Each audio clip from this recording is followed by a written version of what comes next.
नमस्ते एवरीवन। देखो बच्चों, आज अपन स्टार्ट करेंगे chapter second, genetic disorder in human. Genetic disorder जो होंगे वह दो प्रकार से देखने को मिलते हैं, यानी कि अलिंगसूत्री और लिंगसूत्री। तो बात करें अपन जेनेटिक डिसऑर्डर यानी कि आनुवांशिक विकार। आनुवांशिक जो विकार होंगे वह गुणसूत्रों की संख्या में कमी या अधिकता से उत्पन्न होते हैं। तो इन आनुवांशिक विकार को ये अपन सिंड्रोम भी कहते हैं। और जो आनुवांशिक विकार होंगे ये दो प्रकार के होते हैं, अलिंगसूत्री विकार, एक हुआ लिंगसूत्री विकार। इनको अपन अलिंग गुणसूत्री विकार भी कह सकते हैं, इसको लिंग गुणसूत्री विकार भी कह सकते हैं। अलिंग गुणसूत्री जो विकार होंगे वह कई गुणसूत्रों में उत्पन्न होते हैं, जैसे कि बात करें अपन डाउन सिंड्रोम। डाउन सिंड्रोम अलिंग गुणसूत्रों में उत्पन्न विकार हैं। इसके अलावा एडवर्ड सिंड्रोम,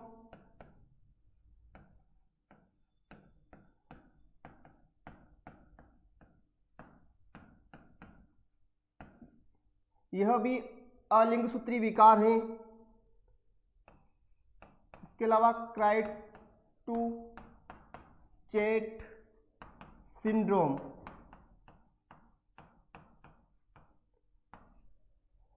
यह अलिंगसूत्री विकार हैं। डाउन सिंड्रोम, एडवर्ड सिंड्रोम और क्राइटू-चैट सिंड्रोम। लिंगसूत्री विकार देखिए अपन क्लाइनफेल्टर सिंड्रोम,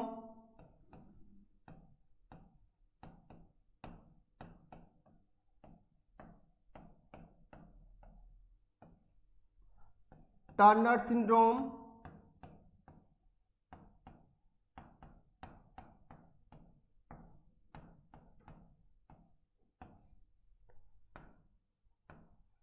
जैकब सिंड्रोम,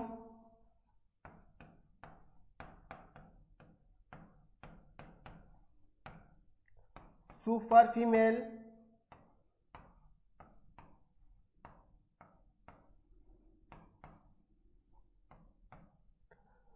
तो अलिंगसूत्री विकार में डाउन सिंड्रोम की बात करें अपन, इस डाउन सिंड्रोम के अंदर 21वें जोड़ी गुणसूत्र में त्रिसूत्रता पाई जाती है, यानी कि 21वें जोड़ी गुणसूत्र में ट्राइसोमी देखी जाती हैं। एडवर्ड सिंड्रोम में 18वें जोड़ी गुणसूत्र में ट्राइसोमी अवस्था देखी जाती हैं। क्राइटू-चैट सिंड्रोम में 5वें गुणसूत्र की एक भुजा का विलोपन हो जाता है।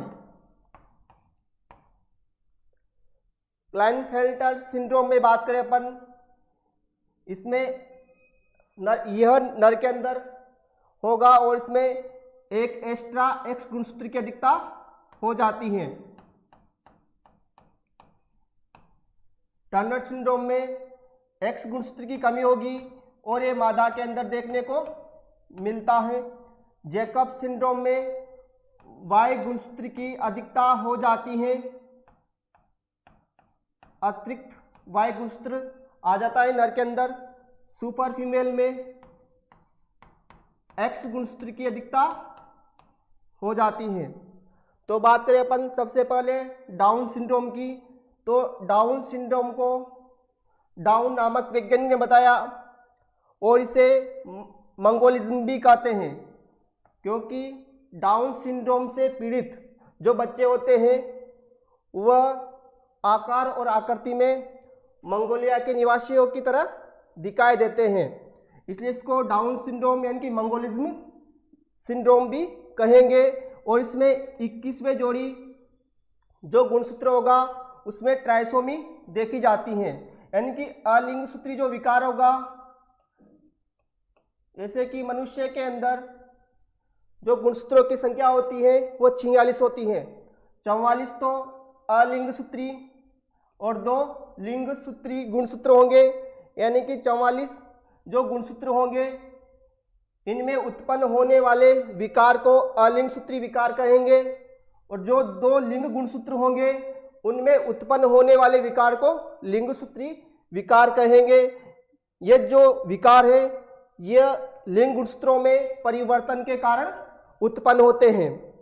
इधर वाले जो विकार है डाउन सिंड्रोम, एडवर्ड सिंड्रोम और क्राइटू-चैट सिंड्रोम, ये विकार अलिंग सूत्री गुणसूत्रों में परिवर्तन के कारण उत्पन्न होते हैं, यानी कि जो विकार होंगे वो विकार गुणसूत्रों की संख्या में परिवर्तन की वजह से ही उत्पन्न होते हैं।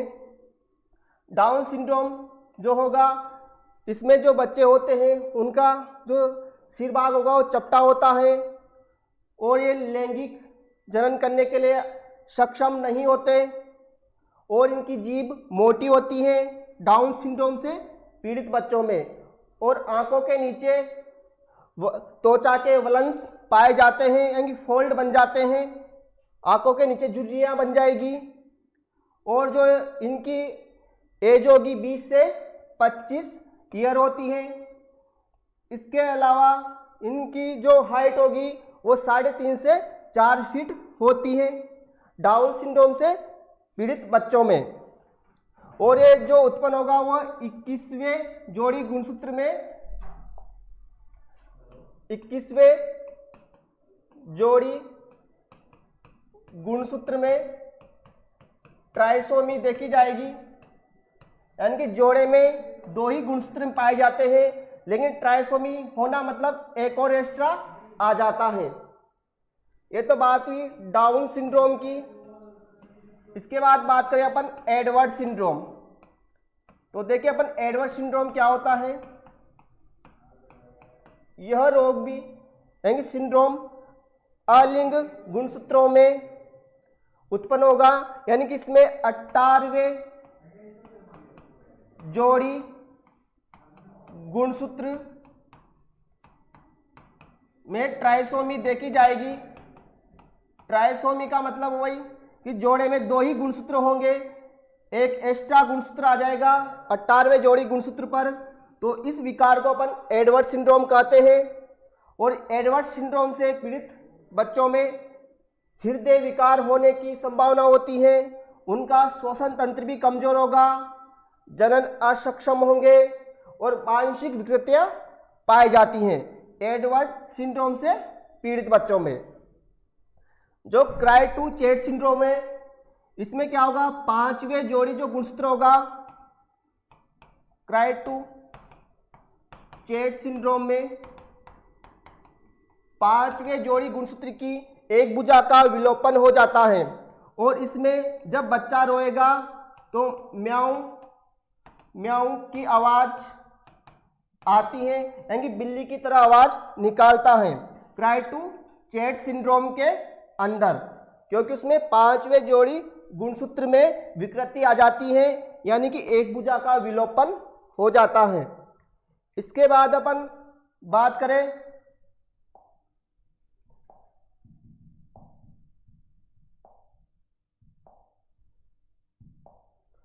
ये तो बात कर ली अपन ने अलिंग सूत्री विकार की।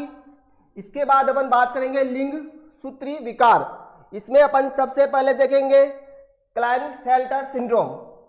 तो क्लाइनफेल्टर सिंड्रोम जो होगा यह सिंड्रोम नर के अंदर होता है और नर में अतिरिक्त एक्स गुणसूत्र की वृद्धि हो जाती है।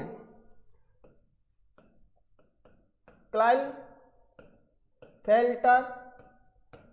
सिंड्रोम नर के अंदर होगा, और जो नर के अंदर जो जीनोटाइप होगा उसमें परिवर्तन होगा, यानी कि इसमें एक अतिरिक्त एक्स गुणसूत्र आ जाता है। तो गुणसूत्रों की जो संख्या होगी वो बढ़कर 47 हो जाती है, जैसे अभी अपन ने देखा डाउन सिंड्रोम, तो डाउन सिंड्रोम में 21वें जोड़ी गुणसूत्र की त्रिसूत्रता होती है, तो उसमें भी गुणसूत्रों की संख्या बढ़कर 46 से 47 हो जाती है। एडवर्ड्स सिंड्रोम में भी गुणसूत्रों की संख्या बढ़कर 46 से 47 हो जाती है, क्योंकि एडवर्ड सिंड्रोम में 18वें जोड़ी गुणसूत्र की त्रिसूत्रता देखी जाती है। तो इसमें क्लाइनफेल्टर सिंड्रोम में एक अतिरिक्त एक्स गुणसूत्र आ जाता है, जिससे गुणसूत्रों की संख्या बढ़कर 46 से कितनी हो जाएगी 47, और 47 होने पर यानी कि ऐसे नर जो होंगे वो मादा के समान दिखाई देते हैं, यानी कि इन नर के अंदर गायनेकोमेस्टिया लक्षण आ जाते हैं, यानी कि उन नर के अंदर स्तन ग्रंथियों का विकास हो जाता है। इसके अलावा उनके जो वर्षण होंगे वो वर्षण अल्प विकसित होते हैं, और इसके अलावा वो जनन असक्षम होंगे, क्योंकि उनमें वर्षणों का विकास नहीं होगा, तो शुक्र जनन की क्रिया द्वारा शुक्राणुओं का निर्माण भी नहीं होता। और बात करें इसके बाद अपन क्लाइनफेल्टर सिंड्रोम के बाद टर्नर सिंड्रोम। टर्नर सिंड्रोम जो होगा ये फीमेल के अंदर यानी कि मादाओं के अंदर देखा जाता है। इसमें गुणसूत्रों की जो संख्या होगी वो 46 के स्थान पर 45 रह जाती है, यानी कि एक एक्स गुणसूत्र की कमी आ जाती है। तो ऐसी मादाएं जो होगी उनमें जो अंडाशय होगा वह अल्प वृद्धित अंडाशय पाया जाता है। अल्प वृद्धित अंडाशय होगा तो अंडाणुओं का निर्माण नहीं होता, और उनकी जो स्तन ग्रंथियां होगी वह अल्प विकसित होगी, वो मादाएं मानसिक रूप से कमजोर होगी। तो ये सब लक्षण टर्नर सिंड्रोम के अंदर देखे जाते हैं। और इस टर्नर सिंड्रोम में बार बॉडी एब्सेंट होती है। बार बॉडी जो होती है यानी कि जो एक्स गुणसूत्र होता है, यानी कि 2 एक्स गुणसूत्र होंगे तो उसमें एक जो एक्स गुणसूत्र होगा वो बार बॉडी होता है। जैसे बात करें अपन सामान्य मेल के अंदर जो बार बॉडी की संख्या होगी वह 0 होती है, क्योंकि एक एक्स गुणसूत्र होगा। तो इस एक्स गुणसूत्र के अलावा जो गुणसूत्र होगा वह बार बॉडी होती है। जैसे फीमेल की बात करें अपन तो फीमेल में 2 एक्स गुणसूत्र होंगे, तो 2 एक्स गुणसूत्र होंगे तो इसमें एक जो एक्स गुणसूत्र होगा वो बार बॉडी का कार्य करता है। इसके अलावा क्लाइनफेल्टर सिंड्रोम में एक एक्स गुणसूत्र की वृद्धि होगी। जितने एक्स गुणसूत्र की वृद्धि होगी तो उसमें जो वृद्धि होगी वह गुणसूत्र बार बॉडी का निर्माण करता है। तो क्लाइनफेल्टर सिंड्रोम में अगर एक एक्स गुणसूत्र की वृद्धि होगी तो एक बार बॉडी एक से ज्यादा भी हो सकती है, तो उसमें उतनी ही क्या बनेगी बार बॉडी बनती हैं। यानी कि एक एक्स गुणसूत्र के अलावा जितने एक्स गुणसूत्र होंगे वो बार बॉडी का निर्माण करते हैं, जो मादाओं के समान लक्षण उत्पन्न करने में सहायता करते हैं, यानी द्वितीयक लैंगिक लक्षणों का विकास करते हैं। इसके बाद अपन बात करेंगे उत्परिवर्तन की, यानी कि म्यूटेशन।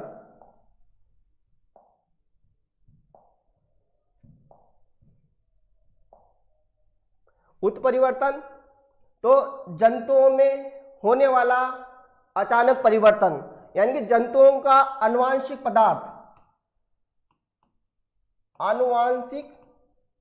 पदार्थ में होने वाला परिवर्तन ही उत्परिवर्तन कहलाता है। जो उत्परिवर्तन होगा यह कई पीढ़ियों के बाद यानी कि अचानक दिखाई देता है, और अप्रभावी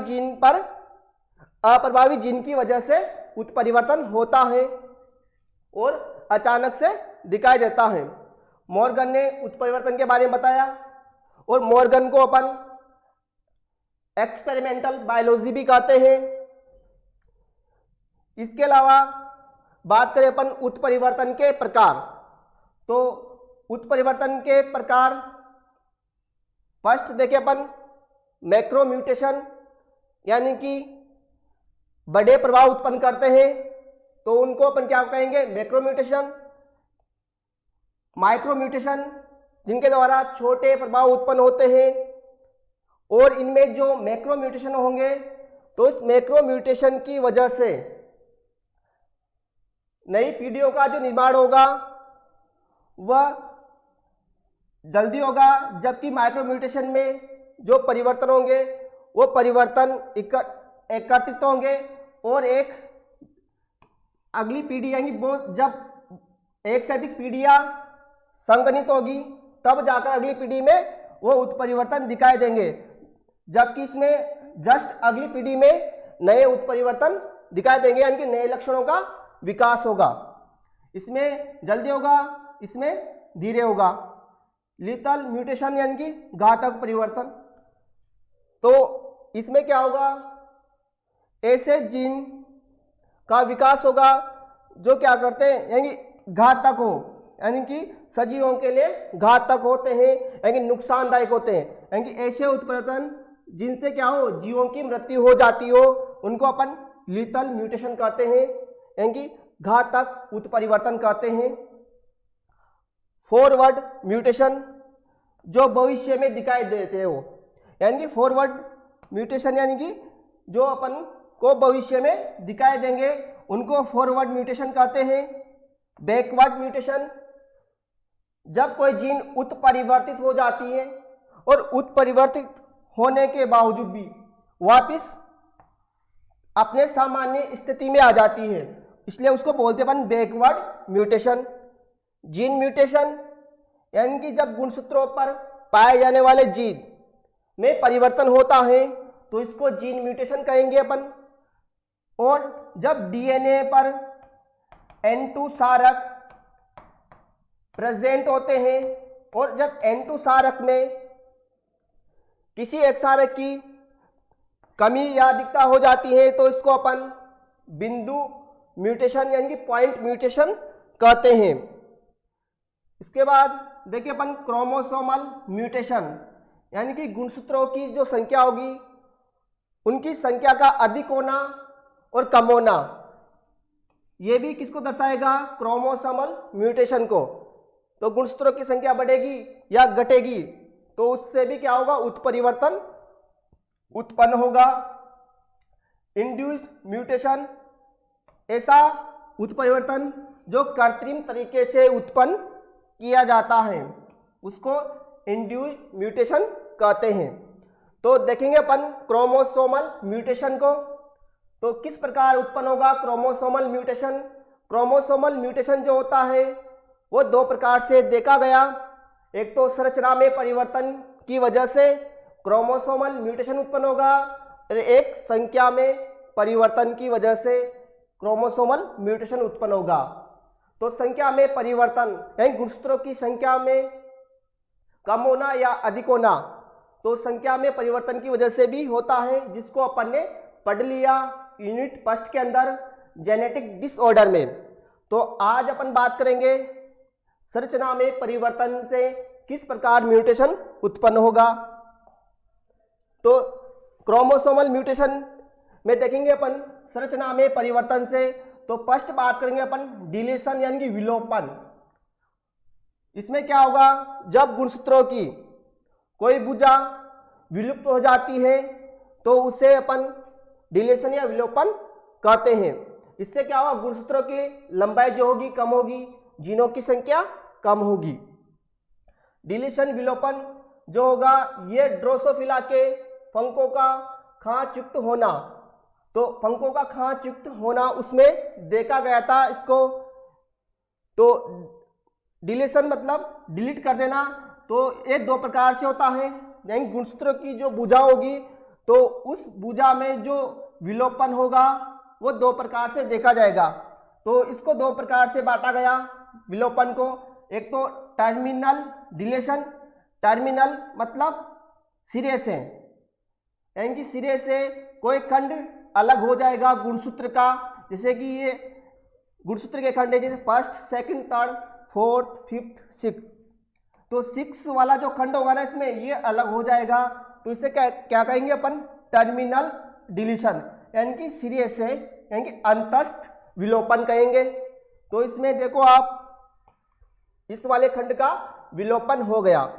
दूसरे विलोपन की बात करें तो इसमें जो इंटर कैलोरी डिलेशन यानी कि अंतराली विलोपन, इसमें जो गुणसूत्र होगा उसका कोई बीच वाला खंड टूटकर अलग हो जाता है गुणसूत्र से, जिससे क्या होगा, गुणसूत्र की लंबाई कम होगी।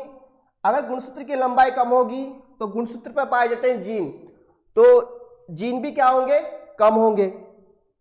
और जब जीन कम होंगे तो लक्षणों का जो प्रकट करने का गुण है वो भी क्या होगा, कम होगा। तो इसमें क्या होता है, गुणसूत्र की लंबाई कम होती है और जीनों की संख्या भी कम होती है। दो प्रकार से होता है, एक तो टर्मिनल डिलीशन, दूसरा इंटर कैलोरी डिलीशन। इसके बाद बात करेंगे अपन अगले क्रोमोसोमल डिसऑर्डर की। तो इसमें दूसरा जो क्रोमोसोमल डिसऑर्डर होगा उसमें बात करें अपन एडिशन यानी कि डुप्लीकेशन यानी कि द्विगुणन, जो देखा गया ड्रोसोफिला की बार आइज में। यह भी दो प्रकार से होता है, टेंडम डुप्लीकेशन और रिवर्स टेंडम डुप्लीकेशन। तो इसमें क्या होगा, जब गुणसूत्र से अन्य कोई समजात गुणसूत्र का कोई खंड आकर जुड़ जाता है, यानी कि समजात गुणसूत्र का कोई खंड आकर जुड़ेगा तो इसे टेंडम डुप्लीकेशन। टेंडम डुप्लीकेशन में क्या होगा, इसमें जो गुणसूत्र होगा उस गुणसूत्र से दूसरे समजात गुणसूत्र का कोई भाग आकर जुड़ता है। जब कोई भाग गुणसूत्र से आकर जुड़ेगा तो गुणसूत्र की लंबाई में वृद्धि होगी। जब गुणसूत्र की लंबाई में वृद्धि होगी तो इस पर पाए जाने वाले जो जीन्स होंगे उनकी संख्या में भी वृद्धि होती है। इससे नए लक्षणों का विकास होगा।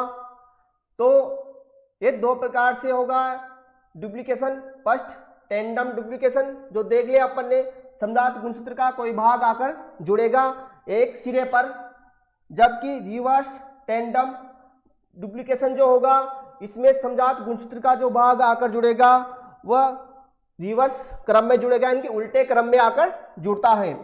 तो देखो इसमें 6 और 5 यानी कि उल्टे क्रम में आकर जुड़ेगा, तो इसे रिवर्स टेंडम डुप्लीकेशन, यानी कि इसमें जो होगा गुणसूत्र की लंबाई में वृद्धि होगी। इसमें भी तो गुणसूत्र की लंबाई में वृद्धि हुई, लेकिन इसमें जुड़ने का क्रम एक निश्चित क्रम था, जबकि इसमें जुड़ने का जो समजात गुणसूत्र का जो जुड़ने का क्रम है वह रिवर्स होके जुड़ेगा, यानी कि उल्टे क्रम में आकर जुड़ता है। दोनों गुणसूत्रों में ही डीएनए की लंबाई यानी गुणसूत्रों की लंबाई में वृद्धि होगी, और जब गुणसूत्र की लंबाई में वृद्धि होगी तो इसमें उपस्थित जीनों की संख्या में भी वृद्धि होगी। इसके बाद अपन अगले की बात करें तो इन्वर्जन यानी प्रतिलोमन। तो इन्वर्जन यानी प्रतिलोमन जो होगा ये देखा जाएगा ड्रोसोफिला के पंखों का रंग इसी की वजह से आता है। इन्वर्जन यानी प्रतिलोमन डुप्लीकेशन देखा गया था वहां पर ड्रोसोफिला के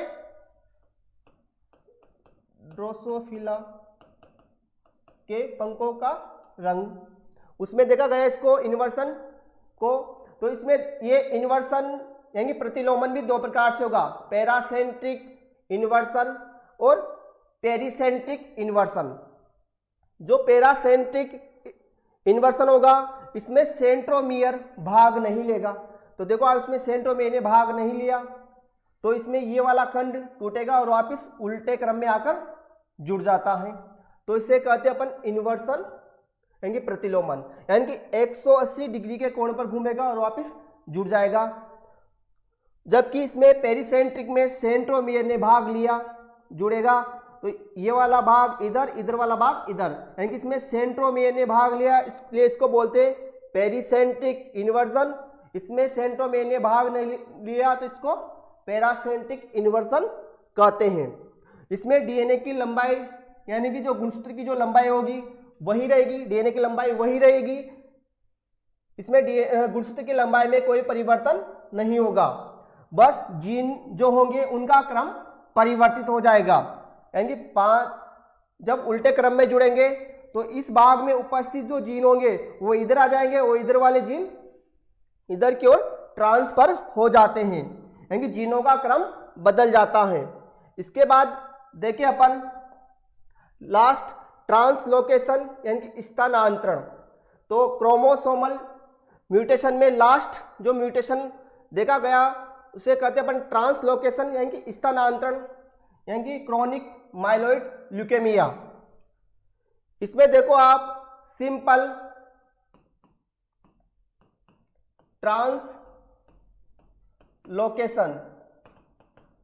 सिंपल ट्रांसलोकेशन में जब कोई गुणसूत्र से अन्य असमजात यानी कि असमजात गुणसूत्र का कोई खंड आकर जुड़ता है, तो इसमें जब गुणसूत्र है इस समजात गुणसूत्र से कोई असमजात गुणसूत्र आकर जुड़ेगा तो उससे क्या होगा, जो गुणसूत्र की जो लंबाई होगी उसमें वृद्धि होगी, इस पर उपस्थित जीनों की संख्या में वृद्धि होगी, यानी नए गुणसूत्र आएगा तो नया डीएनए आएगा और नया डीएनए होगा तो नए जीन्स आएंगे।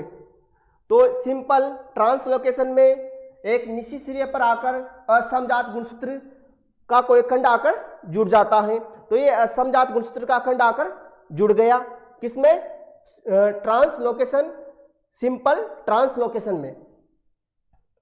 इसके बाद देखिए दूसरा अपन शिफ्ट ट्रांसलोकेशन। इसमें जो समजात गुणसूत्र होगा उससे असमजात गुणसूत्र का कोई खंड मध्य में आकर जुड़ता है, मध्य में आकर जुड़ेगा तो इसे क्या कहेंगे अपन, शिफ्ट ट्रांसलोकेशन, यानी कि मध्य में आकर शिफ्ट हो जाता है।